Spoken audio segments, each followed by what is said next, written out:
Jim Simons stood frozen as the ticker rolled red across the trading floor, each number a hammer striking his ambition. He had built a career on patterns, probabilities and precision, yet here, unpredictability mocked him. "How could this happen?" he whispered, scanning the chaotic screens. Colleagues shouted over the cacophony of ringing phones and frantic typing, but his mind raced through algorithms that had never failed. Sweat beaded on his forehead as graphs plummeted, each percentage point eroding not just profit, but years of painstaking work. Simon's hands trembled, holding onto the edge of his mahogany desk, the polished surface reflecting flashing numbers. Outside, sunlight fractured against the skyscraper glass, indifferent to the human turmoil within. The room smelled of coffee and tension. Every face mirrored panic, fear, disbelief. He recalled the countless nights in this office, a young man with a dream, now confronting a nightmare, engineered by invisible forces. A betrayal lingered in the corners of his mind, unspoken yet palpable. Jim took a shaky breath and muttered, "This is more than a mistake. Someone planned this." His heart thumped against the weight of responsibility, knowing every choice had consequences beyond wealth. The financial world watched in silent horror as a genius confronted chaos that no formula could solve, a stark reminder that even the most brilliant minds are vulnerable to forces beyond control. Before the chaos of Wall Street, Jim Simons was a boy who saw numbers as music, equations as stories. At NIT, he moved with relentless curiosity, scribbling on chalkboards that smelled of dust and ink. Professors marveled at his ability to link abstract patterns, bridging logic and creativity with ease. "Your mind thinks differently," they would say, unaware that this difference would one day rewrite financial history. Late nights in libraries became his sanctuary, the hum of fluorescent lights blending with rapid calculations. Simons felt the thrill of discovery, the pulse of insight, and the weight of potential. It was not just knowledge he sought, but understanding, a way to make the invisible visible. Friends described him as intense, always chasing the next revelation, a smile fleeting when success arrived.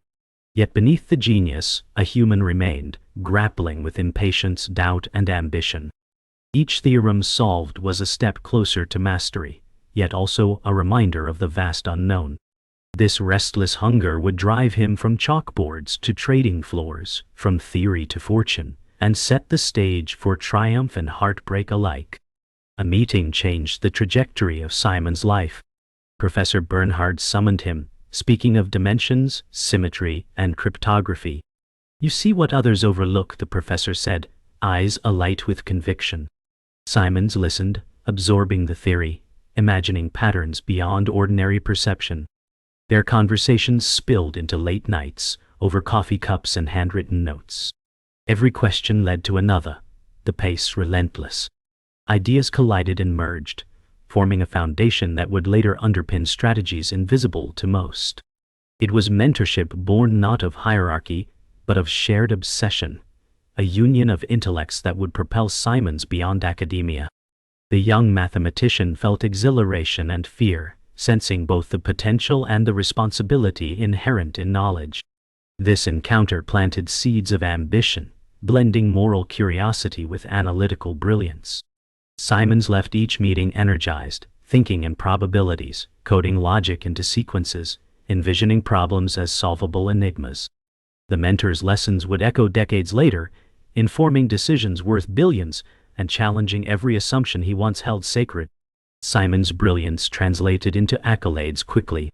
At Princeton, he solved equations that had stumped experts for decades.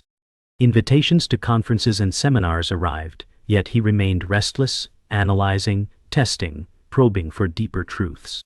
Each success brought recognition but also pressure, the quiet fear that the next challenge might expose limitations. He navigated academic politics with strategic calculation, weighing colleagues' admiration against personal ambition. Late nights in offices illuminated by desk lamps became routine. Simons relished the solitude, the flow of thought uninterrupted, yet occasionally longed for collaboration. Every paper published was both victory and record of intellectual combat, marking milestones in a life measured not in wealth, but in insight. By his late 20s he was already a mathematician in demand, yet he felt a persistent tug toward applied work, sensing that theory alone could not satiate the hunger for real-world impact. Wall Street beckoned as the next frontier. Simons, drawn to the challenge of uncertainty, saw markets as living equations, patterns waiting to be decoded. Friends warned him about greed and risk, yet he argued, "This is applied mathematics, alive." First steps into finance were cautious, research, models, and quiet experiments in prediction. Initial successes were small but undeniable, confirming his approach. Yet even then, Simons sensed the stakes, the human cost beneath the numbers. Decisions were no longer theoretical. Miscalculations affected livelihoods. The thrill of insight intertwined with ethical considerations, each formula carrying weight beyond profit. He began building a team, selecting minds as sharp as his own, understanding that collaboration was the multiplier of genius. Simon's vision extended beyond personal gain, aiming to harness intellect to navigate and anticipate the chaos of markets. He felt exhilaration tinged with apprehension, aware that this crossing marked both opportunity and the first tremors of future turmoil. Jim Simons realized that numbers alone could not conquer markets. He needed minds as brilliant as his own. He began assembling a team of mathematicians, physicists, and computer scientists, each drawn from universities or research labs. Interviews were rigorous, probing not just knowledge but intuition, creativity, and instinct for patterns. Simons tested them with abstract problems, coding challenges, and probability puzzles, observing reactions as much as answers. Slowly, a small circle of intellectual equals emerged, bonded by curiosity and ambition. Collaboration became ritual. Whiteboards filled with symbols, late-night debates, and coffee-fueled marathons. Respect replaced hierarchy, and each member contributed unique insight. The office hummed with quiet intensity, screens glowing with experimental algorithms, and papers covered every available surface. Simons encouraged questioning assumptions, embracing errors as lessons, and celebrating breakthroughs.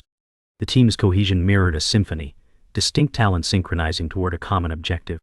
Together they laid the foundation for an approach that would soon redefine the rules of trading, blending mathematics and intuition into a weapon few could understand.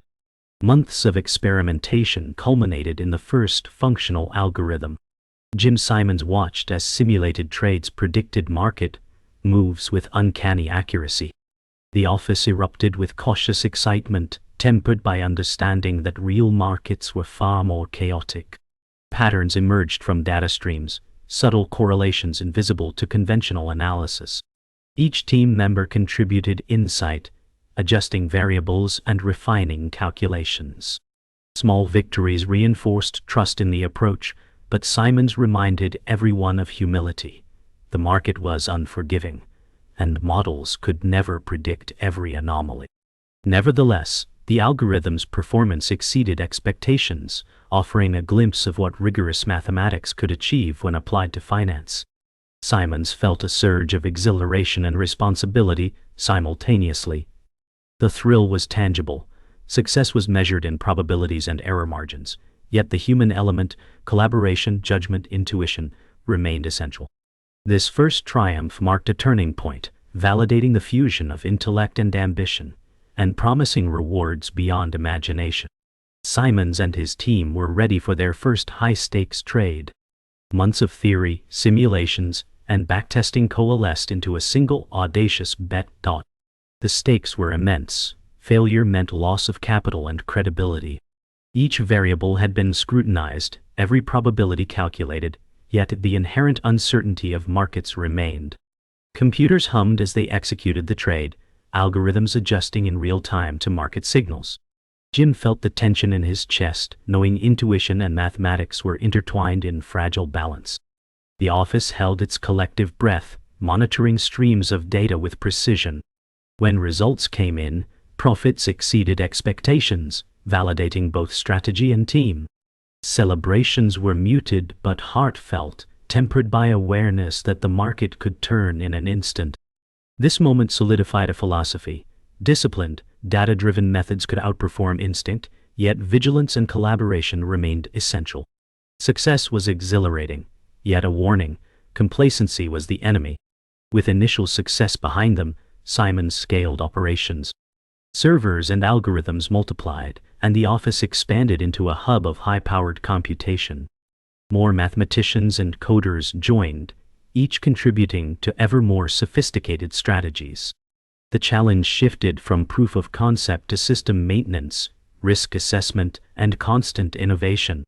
Simons emphasized culture as much as technique. Curiosity, rigor, and ethical responsibility formed the backbone of operations. Data flowed like rivers, processed by code faster than any human mind could comprehend. Simons walked the floor daily, mentoring, questioning, guiding, ensuring that human insight complemented machine efficiency.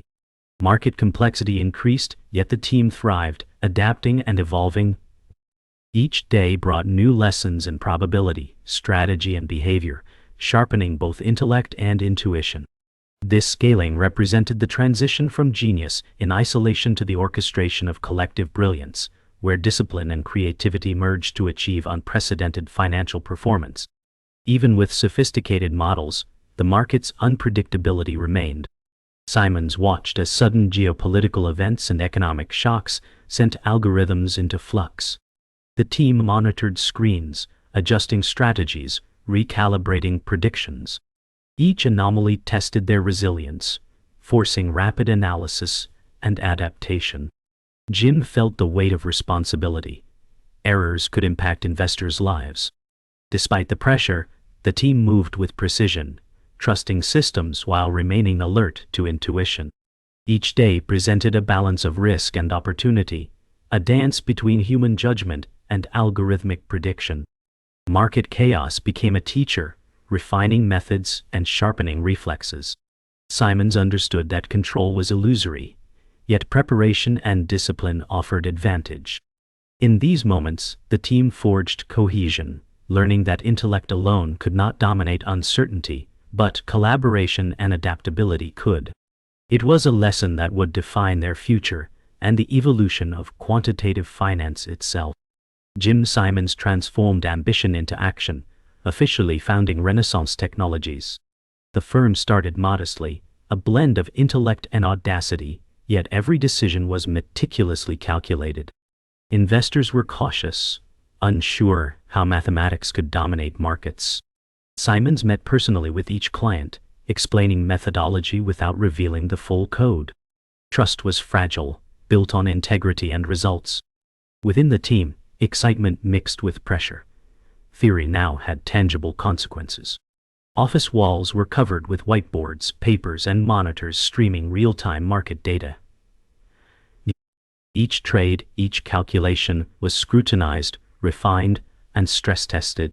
Simons emphasized a dual philosophy: numbers must guide decisions, but human judgment cannot be ignored. Every success deepened confidence, yet failure loomed as an ever-present possibility.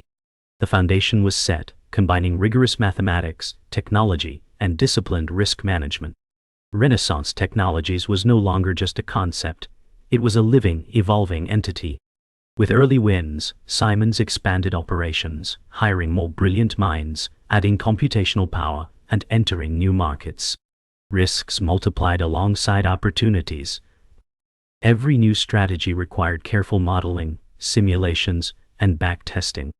The office became a hub of constant motion, algorithms executing millions of calculations per second. Simons walked among his team daily, ensuring intuition and discipline remained balanced. The firm's reputation grew quietly but powerfully. Outsiders speculated, competitors watched nervously, but Renaissance Technologies moved with precision. Simons felt exhilaration tempered by caution. More complexity meant more potential for errors or unforeseen market events. Each day was a lesson in human psychology, probability, and strategic foresight, and the team's cohesion was tested repeatedly. Yet the thrill of intellectual conquest and financial achievement drove them forward relentlessly. Profits soared, but the lure of wealth brought new dilemmas.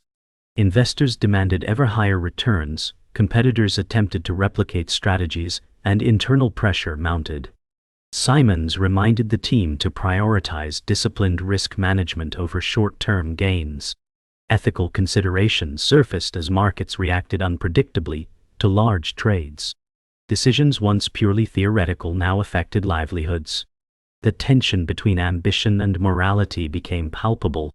Simons navigated investor expectations, team dynamics, and market volatility simultaneously, understanding that mistakes could be costly, both financially and personally. The exhilaration of success was inseparable from responsibility, and each choice carried weight. Within the office, celebrations were subdued, tempered by awareness that markets could reverse in moments. The team learned to embrace both triumph and caution as inseparable companions. As the firm grew, Simons faced moral questions. Could algorithms exploit markets without causing harm? Instances of unintentional disruption forced introspection. Meetings became debates on responsibility, weighing profit against integrity. Each team member contributed, analyzing consequences beyond numbers. Simons insisted transparency internally and accountability externally. The office transformed into a forum for ethical reflection as much as strategy. Technology empowered them, but human judgment defined boundaries. Simons realized leadership meant guiding intellect without losing moral compass. Market success was intoxicating, but without ethics, it was hollow. The balance between brilliance and conscience became the defining challenge. Every algorithm, every decision was now subject not just to probability, but to scrutiny of principle. After years of effort, Renaissance Technologies became a powerhouse. Simon surveyed the office late at night, screens aglow with live market data, yet silence filled the space between hums of machines. He reflected on risks taken, lives touched, and lessons learned. Success was undeniable, yet fragile. The firm's achievements were built on intellect, collaboration, discipline, and careful stewardship of human judgment. Simons understood the delicate balance. Wealth and influence could inspire or corrupt. The journey had been both exhilarating and humbling. Team members worked quietly, aware that each algorithm, each calculation, was a testament to human ingenuity. Simons felt a mixture of pride, responsibility, and anticipation for what lay ahead. Renaissance Technologies was not merely a firm. It was a living experiment in combining mathematics, ethics, and ambition to shape financial destiny. By the late 1980s, Renaissance Technologies gained attention worldwide. Investors marveled at consistently high returns, while competitors struggled to emulate the firm's approach. Conferences invited Simons to speak, yet he remained guarded, emphasizing principles over specifics. The media portrayed him as a mysterious financial genius. Simons balanced visibility with secrecy, understanding that exposure could compromise advantage. Within the office, the team thrived on new challenges, analyzing global markets and refining algorithms. Each success reinforced confidence, but also attracted scrutiny. Simons reminded everyone that recognition was a double-edged sword, capable of inviting admiration or envy. Quiet triumphs and accolades marked this period, yet underlying tension hinted at challenges on the horizon. The world was beginning to notice, and attention could become pressure. Simons invested heavily in computational infrastructure, creating algorithms that could process enormous datasets. Quantum leaps in pattern recognition and predictive modeling reshaped the firm's capabilities. Team members worked day and night, coding, testing, and validating strategies. Markets were dissected with mathematical precision, uncovering hidden correlations invisible to traditional traders. Each breakthrough was celebrated cautiously. Every new model introduced both opportunity and risk. Simons pushed for innovation, yet insisted on rigorous discipline. The office hummed with anticipation and intensity, a space where intellect met action. Even minor successes reinforced confidence, yet failures could cascade unpredictably. Technology amplified human judgment, but did not replace it. Success required both intellect and prudence.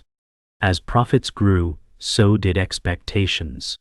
Investors demanded even higher returns, competitors intensified their efforts, and regulators began watching closely. Simons navigated mounting pressure with calm precision, reminding his team to adhere to discipline. Every trade was scrutinized, every algorithm stress-tested. The office atmosphere shifted subtly, blending excitement with the weight of responsibility. Simons recognized that even minor miscalculations could trigger cascading losses. Internal discussions became more frequent, more rigorous. Each decision balanced potential gain against ethical and financial consequences. The exhilaration of success was tempered by the constant awareness that markets were volatile and unforgiving. Team cohesion and clarity of judgment were vital to sustain their edge. The firm's success drew attention from regulators, curious about the methods behind unprecedented returns. Letters and inquiries arrived with increasing frequency. Simons coordinated carefully, ensuring transparency without compromising proprietary strategies. Meetings with legal advisors became routine, yet the atmosphere was charged with tension. The team sensed the subtle implications. One misstep could jeopardize years of achievement. Simons emphasized meticulous record-keeping, ethical conduct, and adherence to rules. The intersection of law, finance, and technology created constant challenges, demanding both patience and precision. External scrutiny tested the firm's resilience, yet reinforced the importance of discipline. Simons knew the stakes had grown far beyond mere profit.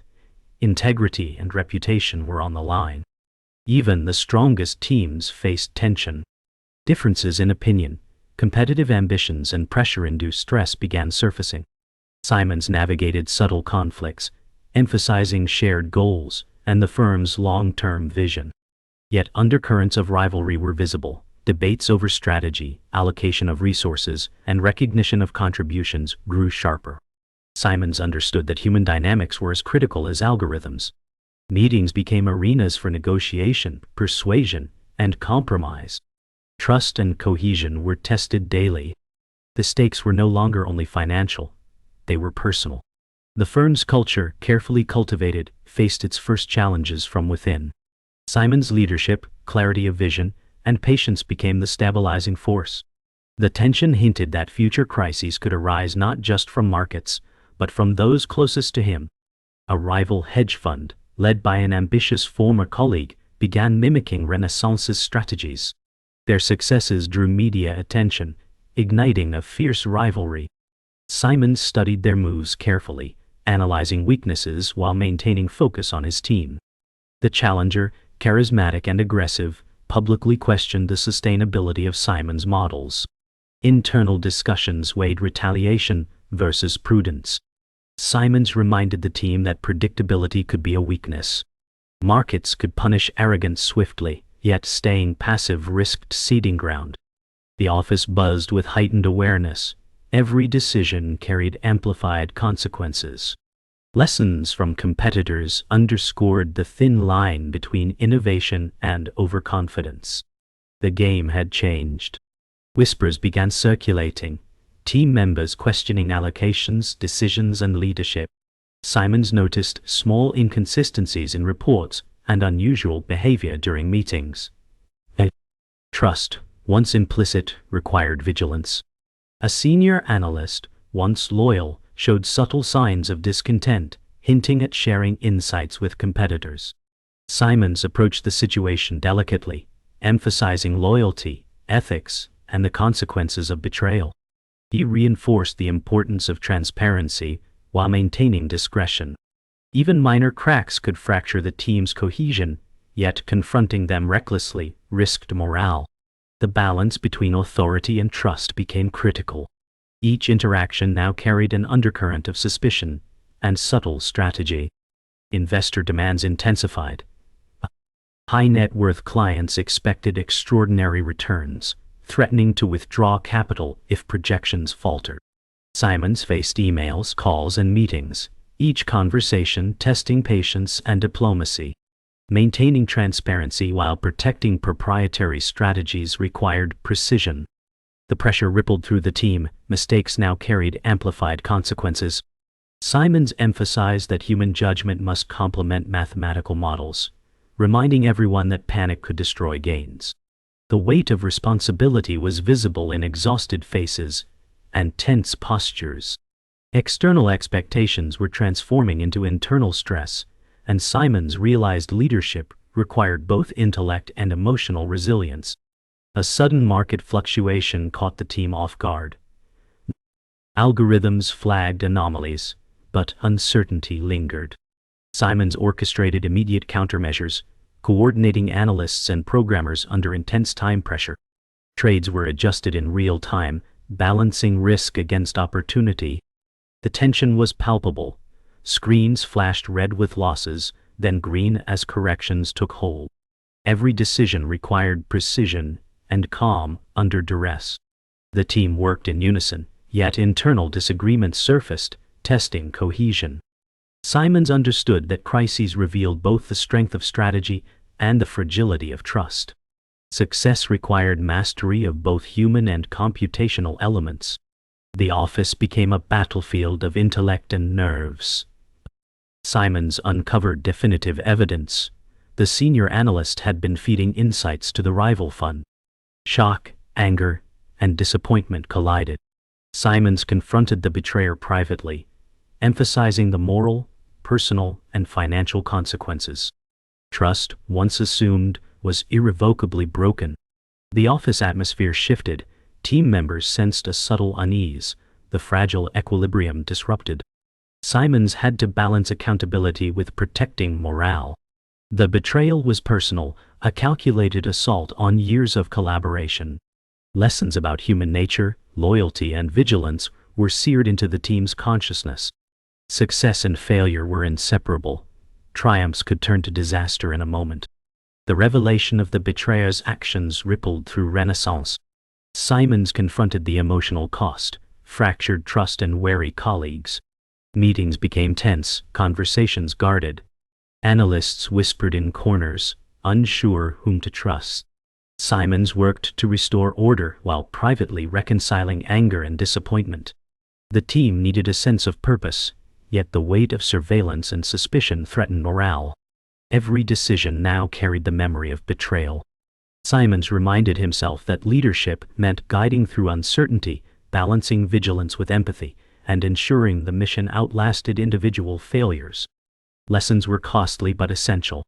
Simons initiated a recalibration of strategies, scrutinizing algorithms for vulnerabilities exposed by the betrayer.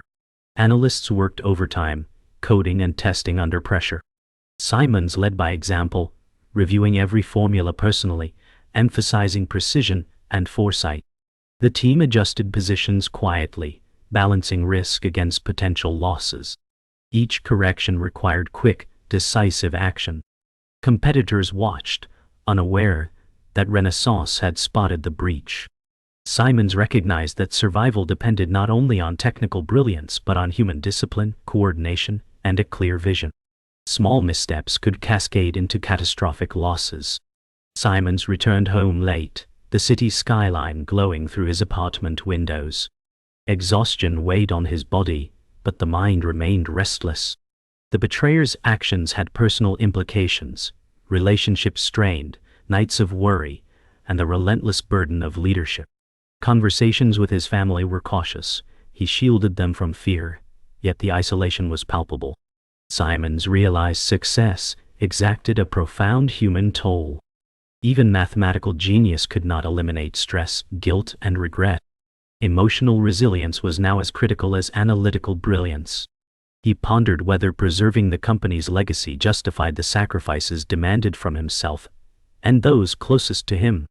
Simons called a team meeting to reinforce trust and strategy. He addressed mistakes openly, acknowledging the breach while highlighting collective strengths. Analysts listened intently, expressions shifting from apprehension to cautious optimism. Simons emphasized that resilience and disciplined execution would determine future success. The challenger's presence loomed externally, but internally the team now aligned around clear priorities. Communication improved, transparency increased, and collaboration intensified. Simons reminded them that loyalty, once earned, could be restored, and that the company's mission transcended any single individual's actions. Markets stabilized as Renaissance adapted, exploiting volatility with renewed confidence. Simons watched trades execute with precision, each decision a testament to regained focus. The challenger's advantage waned as Renaissance reclaimed momentum. The office atmosphere shifted from tension to quiet intensity, pride tempered with caution. Simons reflected that recovery required more than algorithms. It demanded judgment, vigilance, and courage. Lessons of betrayal and human fallibility remained vivid. The team understood that future challenges would test resilience repeatedly, yet now they moved forward with a sharper sense of purpose and strengthened bonds. Simons confronted the betrayer in a quiet corner office, sunlight cutting through blinds. Words were sharp but measured. Years of trust and respect clashed with betrayal. "Why now?" Simons asked, voice steady but heavy. The betrayer's explanation was laced with justification and ambition, revealing a deep hunger for recognition and power. Simons listened, acknowledging brilliance and ambition, but the deception was unforgivable. Every subtle expression, gesture, and pause conveyed the emotional weight. The confrontation was not about money alone. It was a battle for integrity, control, and the soul of Renaissance.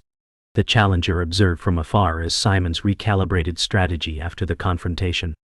A subtle nod passed between them, recognition of skill and respect. Simons realized competition was a mirror for self-reflection. The challenger's presence sharpened decision-making and clarified priorities. Analysts watched silently, absorbing lessons beyond algorithms: courage, humility, and focus. Simons acknowledged that true leadership meant anticipating external pressures while confronting internal weaknesses. Rivalries were no longer simply threats, they were catalysts for improvement. Simons walked the office floor, observing team members, 30s, 40s, mixed gender, engrossed in trading and coding. Each action reminded him of the human cost of ambition and wealth. The heir, younger analyst, mid-20s male, watched silently, a mixture of admiration and uncertainty. Simons pondered legacy. Was it innovation, profit, or the mentorship that endured beyond mistakes? The past and present collided, brilliance paired with fragility, strategy entwined with human error. Choices made here would echo in decades to come. Lessons learned were as valuable as market gains. Simons returned to his private study, closing the door on chaos and the clamor of the financial world. Journals and notes surrounded him, testament to decades of work. Silence allowed clarity. The team had weathered betrayal, survived volatile markets, and regained momentum. Simons contemplated walking away or staying to safeguard the company's future. Every decision carried weight, yet peace arrived in the acknowledgement that control was limited. He understood that some battles were fought internally, within the mind, heart, and conscience, rather than on screens or trading floors. Simons stepped onto his balcony as dawn broke, the city awakening below. He exhaled slowly, the weight of past struggles lifting slightly. Choices had consequences, yet survival and growth were possible. The heir observed from the office window, signaling continuity and hope. Simons smiled faintly, recognizing the cyclical nature of ambition and mentorship.